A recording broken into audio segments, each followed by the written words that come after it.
Hello everyone. Something tells me that this video is going to make a lot of people very happy. I've wanted to make a video about Spinoza for a long time, but I deliberately took my time. I kept postponing it because Spinoza is a monument of philosophy, and you don't take on a monument of this magnitude without preparing yourself properly.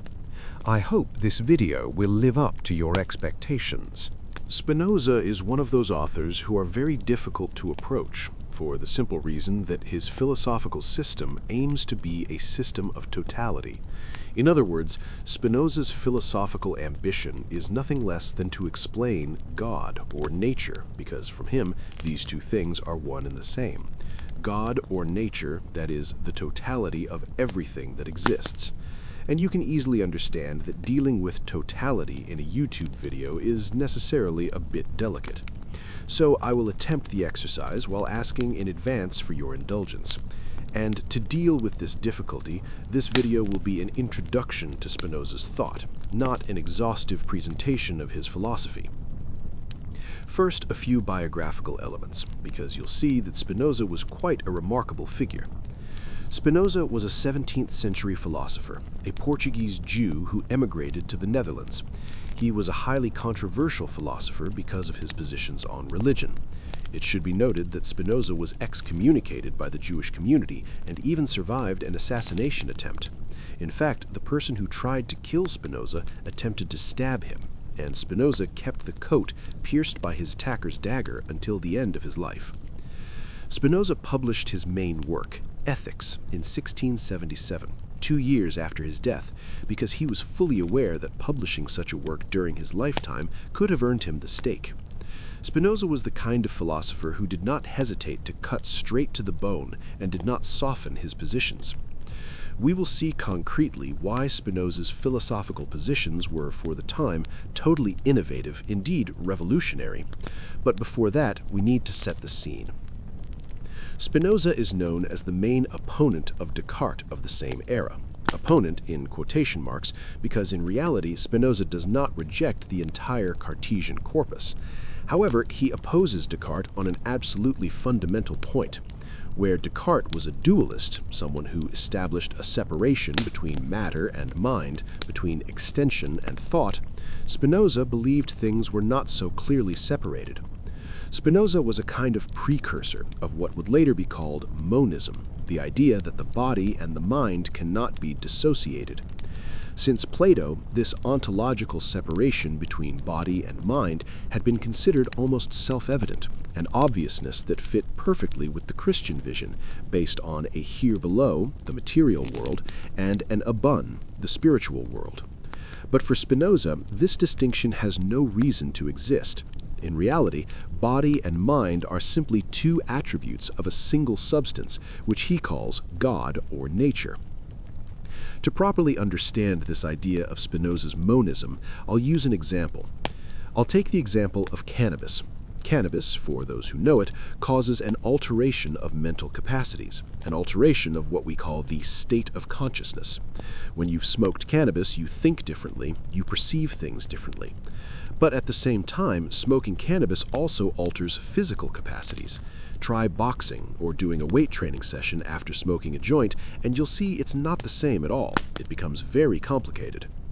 From this example, we can clearly understand that a psychological alteration is inevitably accompanied by a physical alteration. These two dimensions, the spiritual and the material, interact. They cannot be separated as if they were two independent things. When you've smoked cannabis, you feel sluggish, and that sluggishness does not ask whether it belongs to the mind or the body. It affects both indifferently. This is what led some commentators to describe Spinoza's thought as a parallelism of body and mind, of extension and thought. We will return to this distinction between body and mind in a future video, but as I said, Spinoza's philosophy is a philosophy of totality. For this first video, I don't want to confront this question directly. I want to approach it from another angle. Most philosophers offer many points of entry into their thought. With Spinoza, it's more difficult. The points of entry are rarer. But I've tried to identify one for today's video. I said that in Spinoza we do not find Cartesian dualism, nor that Platonic separation between body and mind.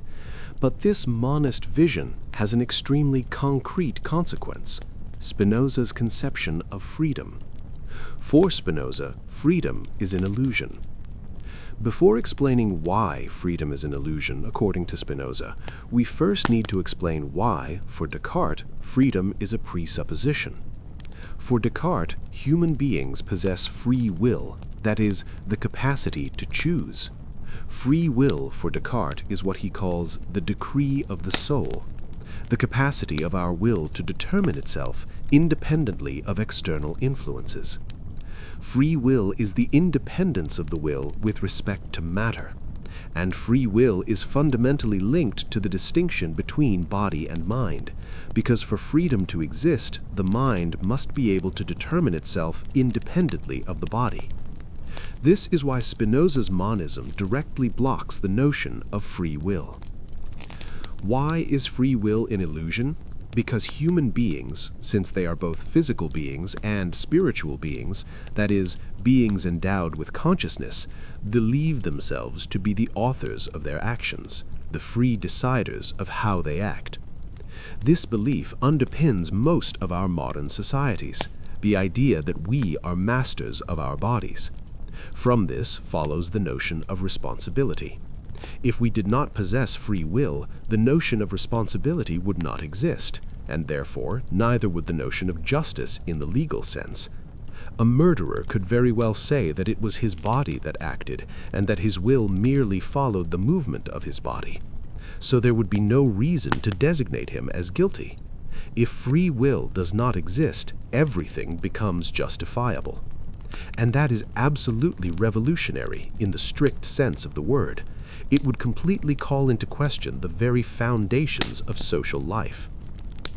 Imagine that someone who betrayed you, hurt you, or lied to you could hide behind Spinozist monism and say, "After all, I'm not responsible for what I do.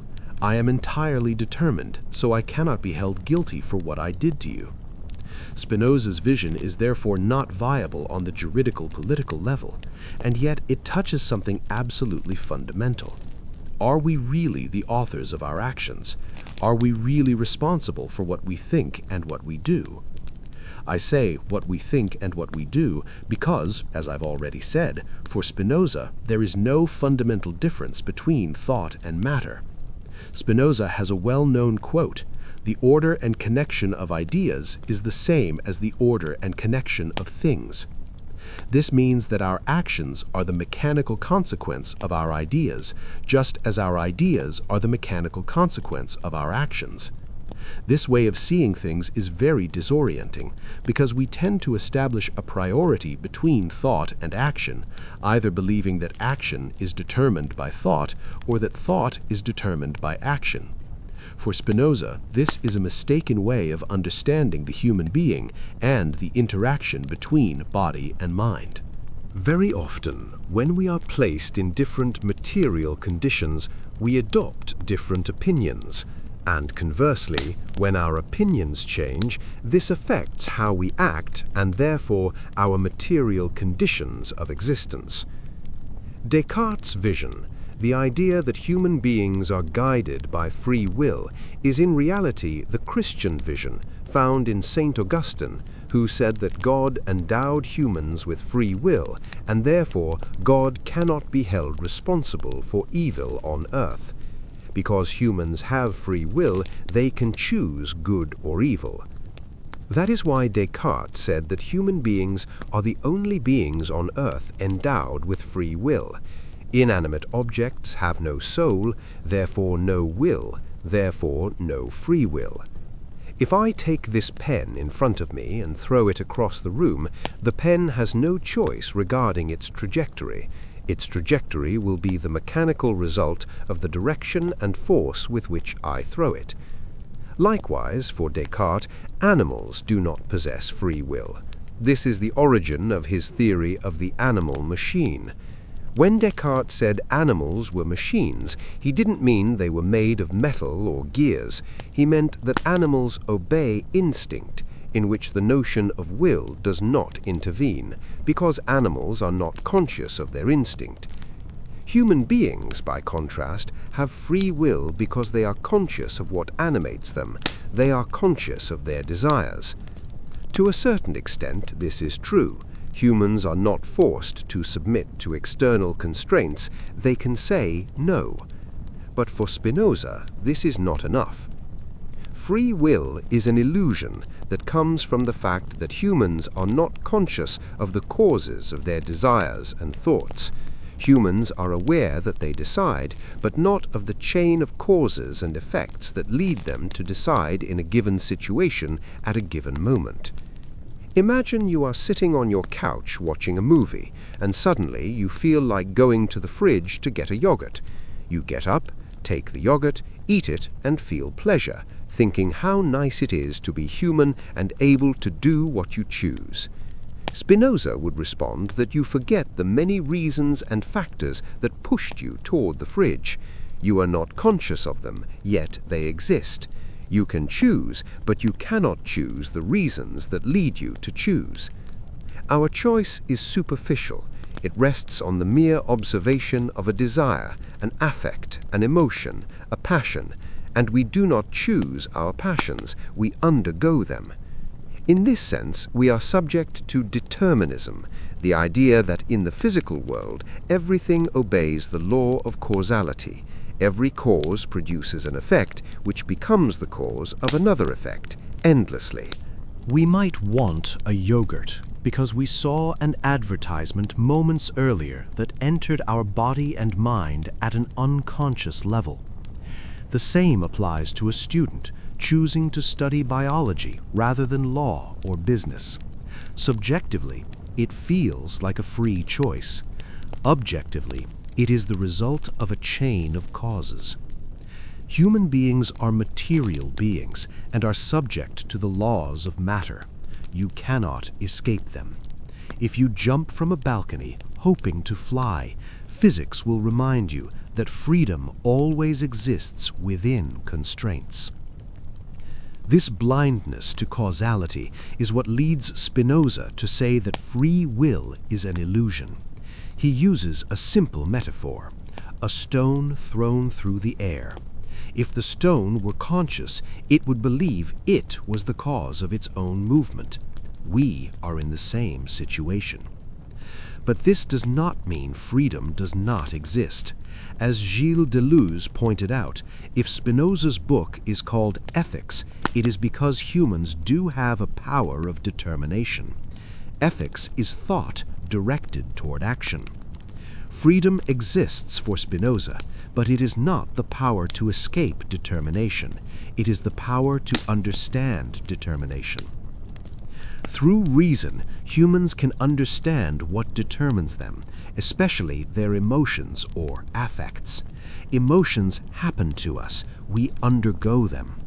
Reason dissolves passion. When we understand an emotion, it disappears. This is where Spinoza approaches Stoicism. Reason liberates us from fear, from passions, from everything that makes us reject reality. To understand is to accept. The free person is the one who acts according to reason. Freedom for Spinoza is the joy that comes from understanding what is. You are not free to make 2 + 2 = 5, but accepting that 2 + 2 = 4 is not painful. It liberates you. Freedom is understanding reality and acting in accordance with it. That is the power of reason, and it is up to you to exercise it. Thank you.